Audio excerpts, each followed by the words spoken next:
Sa katapusan ng taong iyon, makita ni Ginoon na unti-unti silang nahihikayat sa kanya. Pumasok kay Ginoon si Satanas at tinuruan siyang gumawa ng mga panulay para sa mga damit na may iba't ibang disenyo.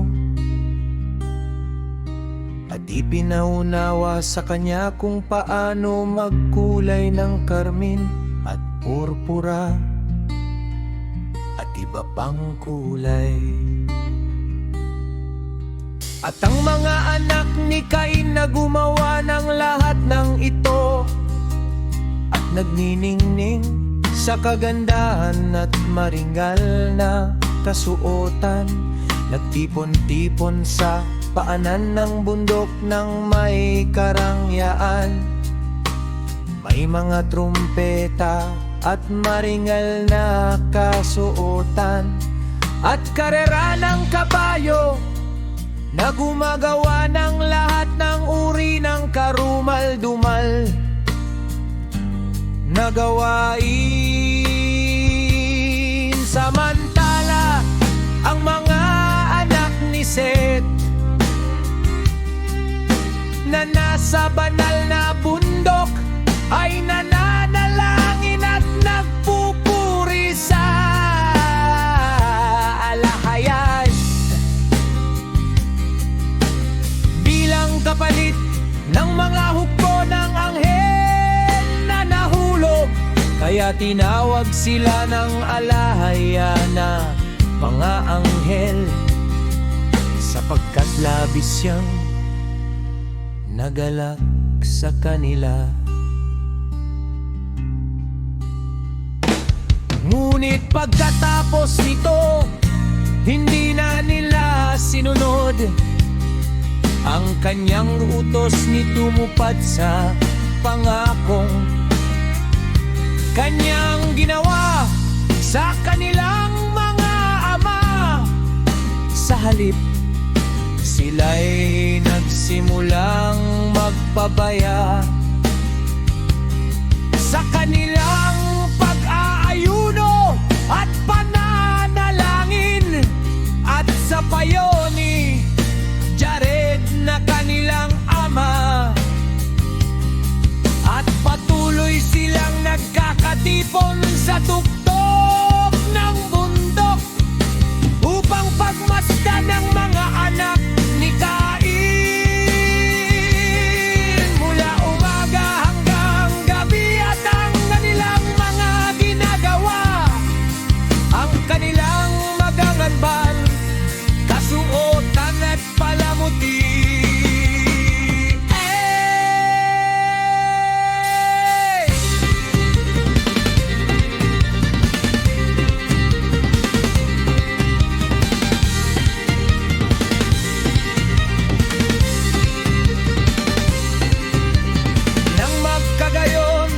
Tumingala ang mga anak ni Cain mula sa ibaba at nakita ang mga anak ni Seth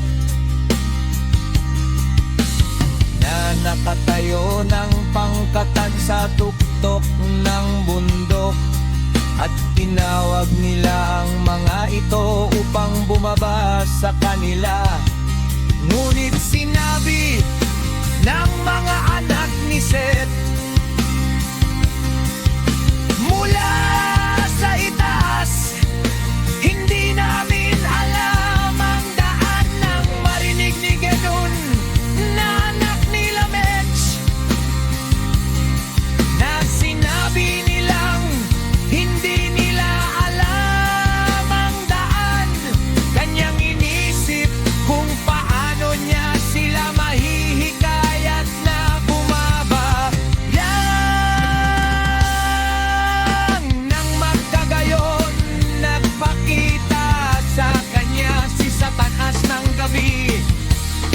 Nagsasabi walang daan para sa kanila upang bumaba mula sa bundok na kanilang tinutuluyan.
para bumaba. Ngunit nang marinig ng mga anak ni Seth ang mga salitang ito mula